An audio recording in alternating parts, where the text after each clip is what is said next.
আসসালামু আলাইকুম ওয়া রাহমাতুল্লাহি ওয়া বারাকাতুহু ইন্নাল হামদালিল্লাহ ওয়াসসালাতু ওয়াসসালামু আলা রাসূলিল্লাহ ওয়া বা'দ। প্রিয় দর্শক, প্রতিদিনের ন্যায় ডিবিসি নিউজের মাহে রমজান উপলক্ষে যে বিশেষ আয়োজন আমরা আপনাদের সামনে উপস্থাপন করছি মাসব্যাপী, সে আয়োজন বিআরবি কেবলস প্রেজেন্টস ইসলাম ও জীবন, powered by Bhaiya hotels, co sponsors ATI tiles and smart Mehedi. আজকের এই পর্বে আপনাদেরকে স্বাগত জানাচ্ছি আমি নিজাম বিন মুহিব। প্রিয় দর্শক, আমরা প্রতিদিন একজন বিদগ্ধ স্কলারকে আমন্ত্রণ জানাই। যথারীতি আজকেও আমাদের আমন্ত্রণ গ্রহণ করে স্টুডিওতে এসেছেন বাংলাদেশের খ্যাতিমানী স্কলার, জননন্দিত মিডিয়া ব্যক্তিত্ব, বাংলাদেশ ইসলামী দাওয়া সেন্টারের সম্মানিত চেয়ারম্যান মুহতারাম মুফতি নুরুজ্জামান নোমানী। আসসালামু আলাইকুম রাহমাতুল্লাহ। ওয়ালাইকুম আসসালাম রাহমাতুল্লাহি ওয়া বারাকাতুহু। মুহতারাম, কেমন আছেন? আলহামদুলিল্লাহ, আপনি কেমন আছেন? আলহামদুলিল্লাহ, আমরাও ভালো আছি। আপনাকে আমাদের আজকের আয়োজনে স্বাগত জানাই। জাযাকুমুল্লাহ। বারাকাল্লাহু ফিক। মুহতারাম, আমরা আজকে আলোচনা শুনতে চাইবো আপনার কাছে যে পরিবারে রমজানের সৌন্দর্য এই বিষয়ে। শুরুতেই জানতে চাইব যে একটা রমজান কিভাবে একটা পরিবারের সকল মানুষকে আধ্যাত্মিকতার দিকে অনেক বেশি এগিয়ে নেয়। আলহামদুলিল্লাহ, নাহমাদুহু ওয়া নুসাল্লি আলা রাসূলিহিল কারীম, আম্মা বাদ। খুবই চমৎকার একটি বিষয়। আমি শুরুতেই কুরআনুল কারীম থেকে একখানা আয়াতে কারিমা উদ্ধৃতি করব ইনশাআল্লাহ। আল্লাহ বলেন, ইয়া আইয়ুহাল্লাযীনা আমানু কু আনফুসাকুম ওয়া আহলিকুম নারা ওয়াকুদুহান নাসু ওয়াল হিজারাতু আলাইহা মালাইকাতুন গিলাজুন শিদাদুন লা ইয়াসুনাল্লাহা মা আমারাহুম ওয়া ইয়াফআলুনা মা ইউমারুন। আল্লাহ এই আয়াতে কারিমায় নির্দেশ দিয়েছেন যারা মুমিন তাদের জন্য করণীয় হচ্ছে, হে ইমানদারগণ, কু আনফুসাকুম ও আহলিকুম নারা, তুমি নিজেও জাহান্নামের আগুন থেকে নিজেকে রক্ষা করো, তোমার পরিবার পরিজনকেও বাঁচাও, রক্ষা করার দায়িত্ব পালন করো। তাহলে রমজান মাস এসেছে আমাদের সবার জন্যে।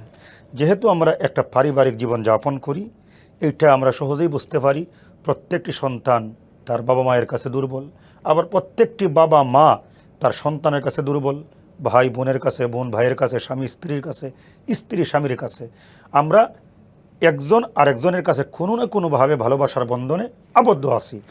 অতএব এইটাই বাস্তবতা। আমি যখন কোনো ভালো কাজ করব, আমার সংশ্লিষ্ট যারা আছেন সবাইকেও সেই ভালো কাজের দাওয়াত দিব। আর রাসূল বলেছেন, তুমি নিজের জন্য যা পছন্দ করো অন্যের জন্য তাই পছন্দ করো।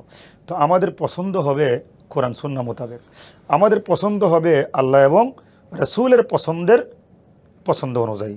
সিবগাতাল্লাহ ওয়া মান আহসানু মিনাল্লাহি সিবগা ওয়া নাহনু লাহু আবিদুন। আমরা আল্লাহর রঙে রঙিন হব, আমাদের সমাজকেও আল্লাহর রঙে রাঙাবো এবং গোটা দেশটাকেও আমরা আল্লাহর রং দিয়ে সুসজ্জিত করব। এটাই হবে প্রত্যেকটা ইমানদারের প্রত্যাশা। এই জন্যে রমজান মাস যখন আসবে, আসার সাথে সাথেই আমি যখন রোজা রাখবো, আমার সন্তানদেরকেও রোজা রাখানোর চেষ্টা করব। ছোটো বাচ্চা যারা আছে, যাদের উপরে রোজা ফরজ না, তাদেরকেও আমি রোজা রাখানোর দায়িত্ব পালন করব। হ্যাঁ, বলবেন যে ছোটো বাচ্চা যার উপরে রোজা ফরজ না, তার কষ্ট দিব কেন? কষ্ট দেওয়ার কথা বলছি না, তাকে রোজা রাখার জন্যে সাহারি খাওয়াবো। এই সাহারির মাধ্যমে তার মধ্যে রোজার একটা মহব্বত জাগ্রত হবে। সে যদি পারে রাখবে, না পারলে ছোট্ট মানুষ, তার উপরে বাড়াবাড়ি ছাপাছাপি করবো না, ভেঙে ফেলবে। তবুও 2 ঘন্টা 4 ঘন্টা 6 ঘন্টা রোজার জন্য সে যদি না খেয়ে থাকে, দেখবেন ওই বাচ্চাটা কত আনন্দিত হয় যে আমার আম্মু আমার আব্বু আজকে আমাকে রোজা রাখাইছেন। প্রত্যেকটা বাপ মার অনেক করণীয় আছে। এই প্রসঙ্গে আমার একটা কথা স্মরণ হয়ে গেছে। আল্লাহর নবী ইয়াকুব আলাইহিস সালাম, কোরআনে আল্লাহ বলেন, আম কুনতুম শুহাদা ইয হাদারা ইয়াকুব আল মাউত ইয ক্বালা লিবানিহি মা তা'বুদুনা মিন বাদি ক্বালু না'বুদু ইলাহাকা ওয়া ইলাহা আবাইকা ইব্রাহিমা ওয়া ইসমাঈলা ওয়া ইসহাকা ইলাহা ওয়াহিদা। যখন ইয়াকুব আলাইহিস সালামের কাছে মৃত্যুর ফেরেশতা এসে হাজির হলো, মৃত্যু আসন্ন, ওই সময়ে উনি ওনার সন্তানদেরকে নসিহত করেছিলেন, আমি যদি চলে যাই, আমার চলে যাওয়ার পরে তোমরা কার দাসত্ব আনুগত্য বন্দী করবে? তখন তারা বলছিলেন, ক্বালু না'বুদু ইলাহাকা ওয়া ইলাহা আবাইকা, যে আপনার ইলাহ, আপনার পূর্বপুরুষের ইলাহ মানে ইব্রাহিম ইসমাইলের ইলাহ এক আল্লাহ, যিনি খালিকুস সামাওয়াতি ওয়াল আরদ, গোটা বিশ্ববনকে সৃষ্টি করেছেন, সেই আল্লাহর দাসত্ব আনুগত্য বন্দেগী আমরা করব। তাহলে চিন্তা করেন, একজন নবী যদি দায়িত্ব পালন করে থাকেন, মৃত্যুর আগে সন্তানদেরকে জিজ্ঞেস করেন যে তোমরা কি করবা? রমজান মাস আসছে, এই রমজান মাস আসার আগেই আমরা যারা পিতামাতা আছি, আমাদের সন্তানদেরকে বা স্বামী স্ত্রী একজন আরেকজনের সাথে, ভাই বোন একজন আরেকজনের সাথে, মানে প্রত্যেকেই নিকটতম যারা আছি শুধু নিকটতম নয়, এমনকি আমাদের দূরের যারা আছে, যাদের সাথে আমাদের সুসম্পর্ক, আমরা সব মিলে একটা পরামর্শ সভা সেরে নিব। আর আল্লাহ নিজেই বলছেন ওয়ামরুহুম শুরা বাইনাহুম, তোমরা পারস্পরিক পরামর্শ করো, এর মাধ্যমে একটা বরকত রয়েছে। আমরা পরামর্শ কি করব? পরামর্শের মাধ্যমে কিভাবে রমজানকে বরণ করে নেওয়া যায়। যেমন আমরা যদি এই পরামর্শের ভিত্তিতে যখন রোজা রাখবো, রোজার যে ক্ষুধার কষ্ট, এর মাধ্যমে আমরা কিন্তু অনাহারীদের কষ্ট অনুভব করতে পারবো, তাহলে সমাজের দুর্বল শ্রেণীর হক আমাদের জন্য আদায় করতে সক্ষম হবে। যখন আমরা তারাবির নামাজ একসাথে আদায় করব বা 5 ওয়াক্ত সলাত আমরা আদায় করব, সম্মানিত ভাইরা, সলাত তো সবসময় আদায় করি, রমজান মাসে অবশ্যই যেন মিস না হয়, সারা বছরও মিস করবেন না। কারণ হাদিসের মধ্যে আসছে, এই রমজান মাসে কেউ যদি একটা নফল আদায় করে, আল্লাহ সুবহানাহু ওয়া তাআলা তারে অন্য মাসে একটা ফরজের সওয়াব দান করে। আর এই মাসে কেউ যদি একটা ফরজ আদায় করে, তাহলে 70টা ফরজের সওয়াব দান করেন। তাহলে এই মাস হচ্ছে আহরণের মাস, এই মাস হচ্ছে সংগ্রহ করার মাস। কি আহরণ করব? কি সংগ্রহ করব? আল্লাহর প্রেম ভালোবাসা আমি আহরণ করব, এবং আল্লাহর দাসত্ব আনুগত্য বন্দিগির মাধ্যমে, আল্লাহর বিধানাবলী মানার মাধ্যমে আমি অবশ্যই আমার আল্লাহর নৈকট্য অর্জনকে সংগ্রহ করব, জান্নাতে অগ্রসর হওয়াকে আমি সংগ্রহ করব, জাহান্নামকে আমি দূরে ঠেলে দিব। এটাই হচ্ছে মোমেনদের কামনা বাসনা, আর এইটাই হবে আমাদের পারস্পরিক পরামর্শের মূল আলোচনা বা মূল বিষয়বস্তু বা সাবজেক্ট, যেটাই বলেন না কেন। জাযাকাল্লাহ খাইর। আমরা তন্ময় হয়ে আপনার আলোচনা শুনছিলাম। আমরা এবার জানতে চাই, একটা পরিবারে বাবা মা কিভাবে সন্তানদের মধ্যে রমজানিক যে ফ্লেভারটা রয়েছে সেটা কিভাবে ছড়িয়ে দিতে পারে। এবং অনেক সন্তান আছে যে বাবা মা নামাজ পড়ে কিন্তু সন্তানরা নামাজ পড়ে না। আবার অনেক পরিবারে এমনও আছে সন্তানরা ইসলামের বুঝ ভালোভাবেই পেয়েছে কিন্তু বাবা নামাজ পড়ে না, মা নামাজ পড়ে না। সেই পরিবারগুলো নিয়ে আপনার মূল্যায়ন জানতে চাই, কিভাবে ওই পরিবারে ইসলামের সৌন্দর্যটা প্রস্ফুটিত করা যাবে। শুনেন, প্রথম কথা হচ্ছে, যেই ঘরের মধ্যে সলাত আছে সেই ঘরের চাইতে বেশি শান্তি আর কোনো ঘরের মধ্যে নাই। কারণ দৈনিক 5 বার যখন একটা ঘরের ভিতরে আল্লাহর কাছে আত্মসমর্পণ করা হয়, তো আশা করা যায় এই ঘরের মধ্যে ইসলামী কোনো কর্মকাণ্ড হবে না। আমরা পুরুষ যারা আমরা মসজিদে গিয়ে নামাজ আদায় করব, আর মা বোন যারা, ওনাদের ঘরটাই তো মসজিদ। আল্লাহ ওনাদের জন্য এহসান করে ঘরটাকেই মসজিদ বানিয়ে দিয়েছেন। আর আমাদেরকে মনে রাখতে হবে, এই জন্য ইসলামী চর্চা বেশি বেশি দরকার। রমজান মাস যেহেতু রোজা রেখে আমরা কাজকর্ম, অন্যান্য কাজকর্ম কম করি, এই জন্য সবচাইতে ভালো হয় বাবা কেন নামাজি থাকবে, সন্তান কেন বেনামাজি হবে। আবার সন্তান যদি নামাজি হয়, বাবা মা কেন বেনামাজি হবে? দৃষ্টিকটু, লজ্জাজনক কাজ।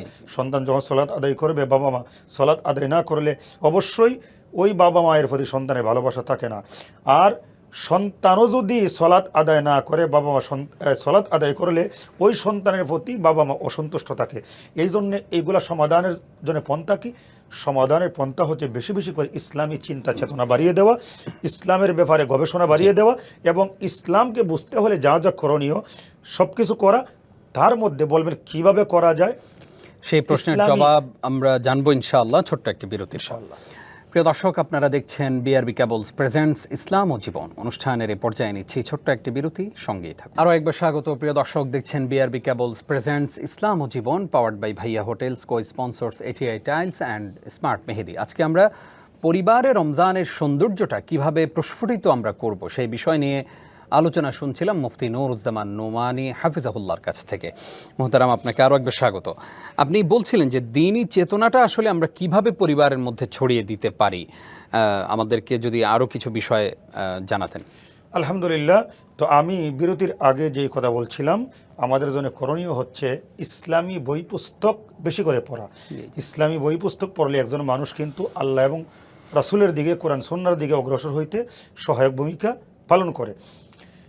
তো আমরা বিশেষ করে এখন কিন্তু বাংলায় কোরআনুল কারীমের বঙ্গানুবাদ পাশাপাশি তাফসির বের হয়েছে। আপনার কাছে অনেক ধরনের তাফসির আছে, তাফসিরে ইবনে কাসির, মারিফুল কোরআন, তাফহিমুল কোরআন, আর অনেক ধরনের বাংলা তাফসির আছে। যেইটা ভালো লাগে আপনি সেইটা পড়েন, কিন্তু ঘরের মধ্যে বাংলা কোরআন তাফসির রাখেন। তারপরে রিয়াজুস সালিহিন, রিয়াদুল জান্নাত, তারপরে বুখারী, মুসলিম, তিরমিজি, নাসাই, আবু দাউদ, ইবনে মাজাহ, সিয়াসতের হাদিসগুলা সবগুলো বঙ্গানুবাদ আছে এবং প্রত্যেকটা অধ্যায় বাবা মা সম্পর্কে, স্বামী স্ত্রী সম্পর্কে, পরিবার সম্পর্কে, অর্থনীতি সম্পর্কে, সমাজনীতি সম্পর্কে, রাজনীতি সম্পর্কে কোন সাইড নাই, সব কিছু কোরআন সুন্নাহর মধ্যে আছে। দুঃখের বিষয় হচ্ছে আমরা কোরআন সুন্নাহ থেকে কোন বিষয়টা, কোন আয়াত বা কোন হাদিস আমাদের আহরণ করবার মতো জ্ঞান নাই। তার অশ্লীলতা, নোংরামি, বিপদগামিতা এইগুলোও কিন্তু কোরআন সুন্নাহর মধ্যে আছে। তাই মুমিনের করণীয় হচ্ছে, আল্লাহ বলছেন তা'মুরুনা বিল মারুফ ওয়া তানহাউনা আনিল মুনকার, তোমরা ভালো কাজ করো, মন্দ কাজ পরিহার করো। তো ভালো কাজ যে করবো, ভালো কাজ কোনটা কোনটা এটা আমাদের তো আগে জানতে হবে। এখন রমজান মাসে মনে করি আমরা শুধুমাত্র দিনে রোজা রাখলাম, এটা ভালো কাজ, রাতে তারাবি পড়লাম, ভালো কাজ। আরে ভাই, রমজানটাকে আপনি শুধু তারাবি আর রোজার সাথে সীমাবদ্ধ করে দিবেন কেন? রমজানের মধ্যে আপনি দান খয়রাত করেন, যেমন আল্লাহ রসুল সাল্লাল্লাহু আলাইহি সাল্লাম বলছেন যে আল্লাহ রসুল রমজান মাসে এত বেশি দান খয়রাত করতেন, রসুলের দানের গতি প্রবাহিত বাতাসের চাইতেও আরও বেশি প্রবাহমান ছিল, আরও বেশি গতি সম্পন্ন ছিল। শুধু রসুল নয়, সাহাবায়ে কেরাম দান খয়রাত করেছেন। আল্লাহ রসুল তো রমজান মাসে রোজা রেখে জিহাদও করেছেন। অনেক সাহাবায়ে কেরাম এই জিহাদের ময়দানে রমজান মাসে রোজা অবস্থায় জিহাদ করে জীবনও দিয়েছেন। তো আমাদের তো আর জীবন দেওয়া লাগতেছে না, আমরা কি একটা রুটিন করতে পারি না? বাপ মা, সন্তান, সন্ততি, ভাই বোন, আমরা ঘরের মধ্যে পরিবার যারা আছি একত্রিত হয়ে যে আমরা একসাথে বৈশা এখন রমজান মাসটা আমাদের ঘরটারে মসজিদ বানায় নিব। কারণ এটা কিন্তু হাদিসের মধ্যে আসছে, তোমরা তোমাদের ঘরকে কবর বানায় না, লা তাজালু বুয়ুতাকুম কুবুরা, তোমরা তোমাদের ঘরটারে কবর বানায় না। এখন বলেন ঘর আবার কবর হয় কেমনে? যেমন একজন মৃত ব্যক্তিকে যখন কবরের মধ্যে দাফন করা হয়, সেই কবরের ভিতরে আজান নাই, সেখানে নামাজ নাই, সেখানে কোরআন তেলাওয়াত নাই, সেখানে দরুদের আমল নাই, সেখানে জিকির আজকার নাই, সেখানে অর্থনৈতিক লেনদেন নাই, সব কিছুতে কবর মুক্ত। এখন আমি আমার ঘরের মধ্যে আজান রাখলাম না, সলাত রাখলাম না, রোজা রাখলাম না, কোরআন তেলাওয়াত রাখলাম না, তাইলে আপনি বলেন মুহতারাম, তাইলে ঘর এবং কবরের মধ্যে কোনো পার্থক্য আছে? তাইলে রসুল যখন বলছিলেন লা তাজালু বুয়ুতাকুম কুবুরা, তোমরা তোমাদের ঘরটাকে কবর বানায়ও না, মসজিদ বানাও, তাইলে কীভাবে মসজিদ বানাইব? মসজিদের মধ্যে মানুষ দুনিয়াবি চিন্তা করে না, সেখানে যায় অন্তপক্ষে মসজিদের বাইরে মিথ্যা কথা বললেও মসজিদে যায় যত খারাপ মানুষই হোক, যত বড় রাজনীতিবিদই হোক না কেন দুনিয়াদার, ওই জায়গার মধ্যে যায় চেষ্টা করে মিথ্যা কথা না বলার। তাইলে এই মিথ্যার প্রশিক্ষণটা আমরা ঘরের মধ্যেও নেই যে আমরা মিথ্যা কথা বলবো না, মিথ্যাকে বর্জন করবো। ইন্নামাল কিযবু লিকুল্লি যুনুবি উম্মাহ, যেহেতু প্রত্যেক পাপ কাজের মা হচ্ছে মিথ্যা। তো পারিবারিকভাবে সবাই মিলে বলবে যে রমজান শুধুমাত্র রোজা এবং তারাবির জন্যই নয়, মিথ্যাকে পরিহার করার মাস, গীবত করার মাস। মা বলবে সন্তানকে, বাবারে আমি আজকের থেকে মিথ্যা বলবো না, তুমিও বলবা না। বাপ মা সন্তানকে শাসন করার অধিকার রাখে। শাসন মানে এই না লাঠি হাতের মধ্যে নিয়ে প্রহার করা, একটু চোখটা রাঙ্গানো, এটাও কিন্তু একটা শাসন, একটু ধমক দেওয়া, এটাও কিন্তু একটা শাসন। আজকে দেখছি আমাদের সমাজের মধ্যে অনেক বাবা মা ছেলে মেয়ে কী করে না করে তার রুমের মধ্যে দরজা আটকায়া কোনো খবরই রাখে না। সে কি মোবাইল তো একটা হাতের মধ্যে আছে, সে কি ভালো কিছু পড়তেছে নাকি খারাপ কিছু পড়তেছে, ভালো কিছু দেখতেছে নাকি খারাপ কিছু দেখতেছে, খবরই নেই। এক সময় দেখা যায় আদরের মেয়েটা অন্য ছেলের হাত ধরে বাবা মাকে না জানিয়ে পালিয়ে গেছে, বা আদরের ছেলেটা বাবা মাকে না জানিয়ে তারা পছন্দ করবে না এমন একটা মেয়েকে ঘরের মধ্যে নিয়ে এসেছে। এগুলা কেন? শাসন না থাকবার কারণে এবং তদারকি না থাকবার কারণে এবং এই বাবা মা সন্তানের মধ্যে বা ফ্যামিলির মধ্যে ভাই বোন যারা আছে তাদের মধ্যে মানে মহব্বতের বন্ধন না থাকবার কারণে। এই জন্যই পারস্পরিক সুসম্পর্ক রাখা দরকার। আর এই সুসম্পর্কটা আমাদেরকে তৈরি করে দিতে পারে একমাত্র ইসলামিক জ্ঞান। রমজান মাসে যেহেতু সবাই আমরা ইসলাম ছাড়া অন্য কিছু ভাবি না, এই জন্য আসুন কোরআন সুন্নাহ এবং ইসলামী বই পুস্তক আমরা বেশি বেশি পড়াশোনা করে আমরা আমাদের আত্মিক প্রশান্তি এবং আমাদের পা থেকে মাথা পর্যন্ত পুরো বডিটার মধ্যে আমরা ইসলামকে ফুটিয়ে তোলার চেষ্টা করি। আল্লাহ আমাদেরকে সে তৌফিক দান করুক, আমিন। আমরা আপনার কাছে জানতে চাইব রমজানে পরিবারের মধ্যে রমজানের সৌন্দর্য প্রকাশ কিভাবে আমরা করতে পারি, সেই বিষয় নিয়ে আলোচনা শুনছি আপনার কাছে। আমরা শুনতে পাই যে অনেক পরিবারে রমজানেও প্রচুর ঝগড়া বিবাদ লেগেই থাকে। স্বামী স্ত্রী ঝগড়া বিবাদ করেন, আশেপাশের মানুষ শোনে, এবং এতে পরিবারের যে সৌন্দর্য সেটা নষ্ট হয়, প্রতিবেশীদের সাথে যে আমার সম্পর্ক সেটাও নষ্ট হয়, সৌন্দর্য নষ্ট হয়। আপনার কাছে জানতে চাই এই জায়গা থেকে রমজান আমাদেরকে কিভাবে পবিত্র হওয়ার বার্তা দেয়, একদম সংক্ষেপে। আলহামদুলিল্লাহ, রমজান মাস ঝগড়াঝাটি করার মাস নয়। আমি ছোট্ট একটা এক্সাম্পল দিব। এই রমজান মাসের মধ্যেই কিন্তু একটা রাত আছে যে রাত্রটা হাজার মাসের চাইতে উত্তম, যেটা লাইলাতুল কদর। আল্লাহ রসুল কিন্তু লাইলাতুল কদর জানতেন কোন তারিখে, রসুলকে জানানো হয়েছিল, কিন্তু রসুল লাইলাতুল কদরের তারিখটা জানাইবার জন্য সাহাবায়ে কেরামদের দিকে আসতেছিলেন। মাঝখানে এসে দেখলে রাস্তার মধ্যে ঝগড়া, সাহাবীরা ঝগড়া লাগছে। এই ঝগড়া থামাইতে গিয়ে থামানোর উপরে কদরের তারিখটা রসুল ভুলে গেছেন। এরপরে ভুলে যাওয়ার পরে তখন আমাদেরকে যেটা আমরা পাওয়ার কথা ছিল একটা রাত্র, পরে রাসূল বলছেন তোমরা মাহে রমজানের বেজুর রাত্রগুলো তালাশ করো। শেষ তাই দশকে। এই যে দেখেন যে একটা রাত্র লাইলাতুল কদরি খায়রুম মিন আলফি শাহরিন, হাজার মাসের চাইতে উত্তম, এই তারিখটা আমরা জানতে পারলাম ঝগড়ার কারণে। তো সেই ঝগড়া অবশ্যই কল্যাণ বয়ে আনে না। তাই মারামারি, কাটাকাটি, হিংসা, বিদ্বেষ, ফিতনা, ফাসাদ, অন্যায়, অত্যাচার, অবিচার, রাহাজানি, খুন খারাপি যা কিছু আছে এগুলা শয়তানের পথ। আল্লাহ বলছেন লা তা'বুদু ইয়া আইয়ুহাল্লাযীনা আমানু উদখুলু ফিস সিলমি কাফা, পরিপূর্ণভাবে। তোমরা পরিপূর্ণভাবে ইসলামে প্রবেশ করো, জি। শয়তানের দাসত্ব করো না। জাযাকাল্লাহ খাইর, আপনি আজকেও কষ্ট করে আমাদেরকে সময় দিয়েছেন, অনেক অনেক শুকরিয়া আপনার প্রতি। জাযাকুমুল্লাহ। প্রিয় দর্শক, এতক্ষণ যারা আমাদের সঙ্গে ছিলেন আপনাদেরকেও ধন্যবাদ জানিয়ে শেষ করছি আজকের আয়োজন। আগামীকালকে আবারও দেখা হবে ইনশাআল্লাহ। আল্লাহ তাআলা আপনাদেরকে ভালো রাখুন, সুস্থ রাখুন। আসসালামু আলাইকুম ওয়া রাহমাতুল্লাহি ওয়া বারাকাতুহু।